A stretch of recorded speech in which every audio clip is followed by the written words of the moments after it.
का आपलं? अहो माणसाने आपल्याला फक्त उभं केलंय देवानं आपल्याला, बाकीच्या प्राण्यांपेक्षा फक्त वेगळं बनवलंय, बोलण्याची ताकद दिली म्हणून आपण लय हुशार नाही. बघा आपल्यापेक्षा बी कितीतरी प्राणी हुशार आहेत, पण महाराज म्हणतात त्यांना देवाचं नाव घेता येत. याची देही घडे देवाचे भजन आणि हे ज्ञान. दुसऱ्यांना हे ज्ञान नाही, फक्त देवाचं नाव घेण्याची ताकद किंवा बुद्धी देवानं माणसाला दिली. पण माणसाने असं म्हणायचं नाही मीच लय हुशार आहे. आपल्यापेक्षा 3 प्राणी हुशार आहेत आणि त्या प्राण्यांची नावं कळाली ना तुम्ही हाणून घ्याल. माणसाला महाराज तुम्ही काही पण सांगताय, मी काही पण सांगायला मोकळा. एकतर पाहुण्यांनी बोलवले त्यामुळे मी काही पण सांगाय मोकळा.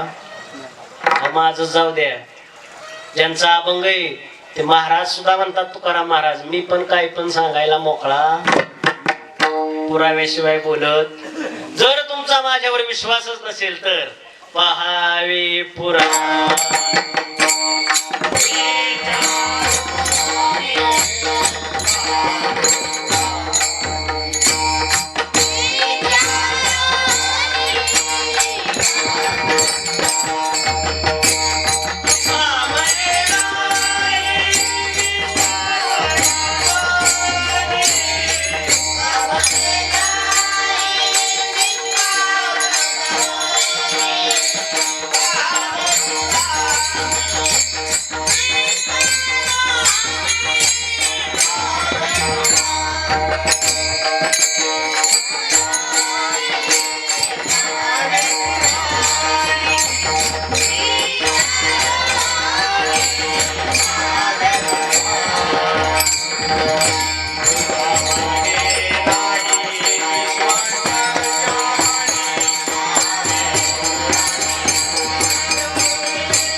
जर तुमचा माझ्यावर विश्वासच नसेल पहावे पुराणी.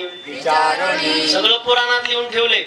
माणसाने जन्माला यायचं कसं, जन्माला आल्यानंतर जगायचं कसं आणि मरायचं पण कसं, हे सगळं कुठं लिहून ठेवले? पुराणात. पण पुराण वाचायला आपल्याला वेळ नाही. मग महाराजांनी सांगितलंय की तुम्हाला 3 प्राणी सांगायचे, बरोबर ना, माणसापेक्षा हुशार. ते तुम्हाला खरं वाटणार नाही पण खरं आहे. पहिला प्राणी आहे माणसापेक्षा कुत्र हुशार आहे. खरं वाटते का तुम्हाला? नाही खरं वाटणार. माणसापेक्षा कुत्र खरोखर हुशार आहे. पण महाराज म्हणतात त्याला सुद्धा देवाचं नाव घेता येत. तर तुम्ही म्हणताल महाराज पुरावा काय? सांगतो. चोरी कोण करतं? चोर म्हणजे माणूस करतो, बरोबर. आणि चोरी पकडतं कोण? बरोबर आहे ना. ज्यावेळेस पोलिसांचे हात टेकतात मग कुणाला घेऊन जातात पोलीस? कुत्र्याला घेऊन जातात आणि ते कुत्र चोरी पकडतं. आता मला सांगा, तुम्हीच उत्तर द्यायचं, माणूस हुशार का कुत्र? कोण? माणसापेक्षा कुत्र हुशार. आता मी ज्या प्राण्याचं नाव सांगणार आहे ते नाव ऐकून तुम्ही म्हणसाल महाराजांना खरंच याड लागले. त्यांना काय कळत? प्राणीच तसा आहे पण ती माणसापेक्षा हुशार आहे. माणसापेक्षा गाढव हुशार आहे. खरं वाटतंय का? अहो मूर्खातल्या मूर्ख माणसाला आपण काय म्हणतो? काय गाढव आहे? शिक्षकांनी तर आपल्याला त्या पदव्या बऱ्याच वेळा दिलेल्या. मठ्ठ आहे, गाढव आहे, ह्याला काही येत. पण ते गाढव किती हुशार आहे माहितीये का? पूर्वी राजेशाही होती आणि त्या राजेशाही प्रत्येक सैन्य त्याला गाढव असायची. गाढव. आता ते गाढव नुसती वजी व्हायच्याच कामाची नव्हती बरं का. त्या गाढवांचा वापर कशासाठी व्हायचा? ज्या ज्या वेळेस एखाद्या सैन्याचा तळ नदी काठी थांबेल त्यावेळेस त्या तळ्यातलं पाणी आधी गाढव प्यायचं. बघा, जर त्या गाढवानं त्या तळ्यातलं पाणी पिलं ते पाणी पिण्यालायक आहे असे समजायचे आणि तो तळ तिथं थांबायचा.